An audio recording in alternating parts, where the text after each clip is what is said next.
Hai, Assalamualaikum warahmatullahi wabarakatuh. Nama aku Ratna Zulhijjah. Pada kesempatan kali ini, aku akan membawakan dongeng dengan judul Pilihan Terbaik. Dengerin sampai habis ya. Aku tidak mau belajar. Aku tidak mau jadi raja. Teriak Pangeran Umbara sambil berusaha melepaskan diri dari dayang pengasuhnya. Guru istana telah datang untuk memberinya pelajaran, namun Pangeran Umbara tidak mau disuruh mandi. Kalau kau tidak mandi, tubuhmu akan bau seperti angin kencang.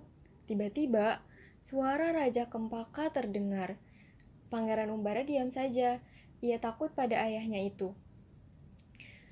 Angin kencang tidak bau, ujar Pangeran Umbara.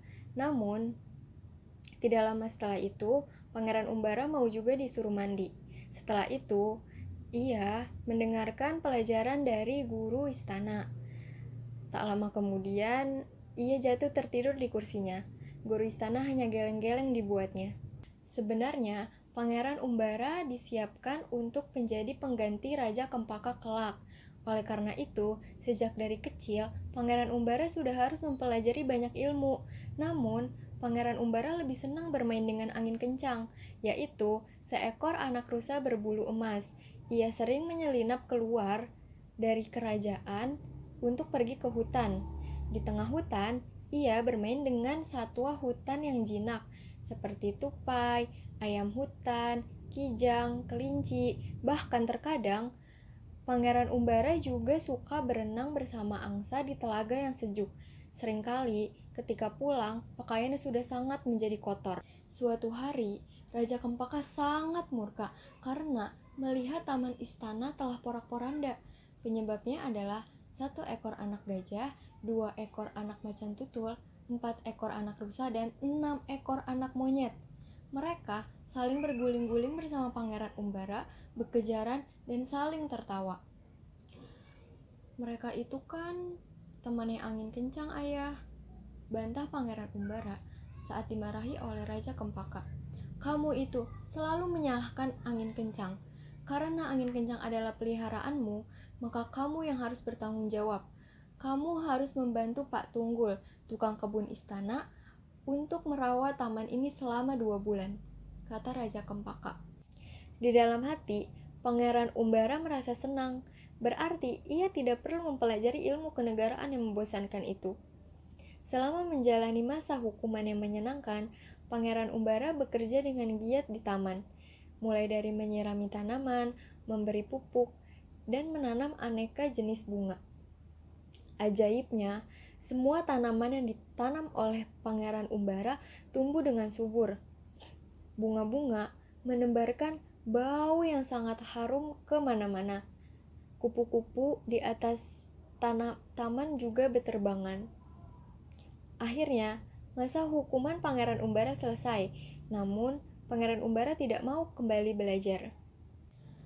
Aku lebih senang membantu Pak Tunggul. Aku mau menjadi tukang kebun saja, ujar Pangeran Umbara. Kau akan menjadi raja, kau harus belajar dari sekarang, bujuk Raja Kempaka. Tidak ada anak raja yang menjadi tukang kebun. Tapi aku tidak suka pelajaran itu, aku lebih suka di kebun, ayah, kata Pangeran Umbara sambil membelai serumpun bunga mawar yang kuncup. Tiba-tiba, bunga mawar itu mekar secara perlahan. Raja Kempaka terkejut melihatnya. Kau tetap harus menjadi raja penggantiku, kata Raja Kempaka, lalu pergi dengan marah. Pangeran Umbara merasa sangat kecewa. Ia pergi menyendiri ke dalam gudang Pak Tunggul. Di dalam gudang terdapat banyak peralatan berkebun, juga biji-bijian untuk bibit tanaman. Tiba-tiba, Pangeran Umbara melihat sebuah botol yang di dalamnya terdapat gumpalan putih seperti kapas. Bibit tanaman apa ini? Tanya Pangeran Umbara dalam hati. Karena penasaran, Pangeran Umbara membuka tutup botol itu.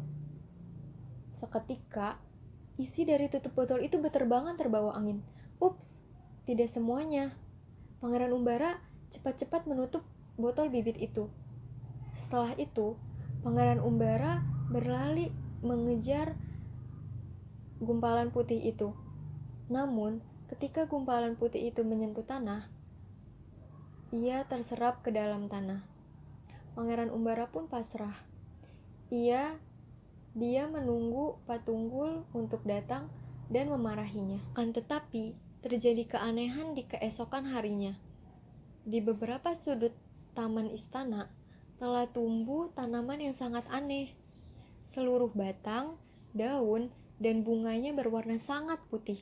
Wanginya juga semerbak hingga ke seluruh pelosok negeri. Orang-orang yang mencium wanginya akan merasa bahagia dan tenteram. Bunga kesturi telah tumbuh. Seseorang telah menanamnya. Siapa dia? Tanya penasihat raja. Patunggul diam saja. Aku kemarin menumpahkan gumpalan putih dari gudang bibit. Maafkan aku, Patunggul, kata Pangeran Umbara jujur. Penasihat raja terkejut. Kaulah orang pilihan itu, nak. Dalam 1000 tahun, belum tentu ada orang yang bisa menanam bunga itu dan dapat tumbuh. Tanganmu telah diberikan kekuatan untuk menumbuhkan tanaman apa saja. Negeri ini akan tetap subur dan hijau, ujar penasihat raja. Setelah bertahun-tahun, akhirnya Pangeran Umbara menggantikan Raja Kempaka yang telah wafat. Pangeran Umbara menjadi raja yang pandai mengelola lingkungan hidup. Selesai. Yeay.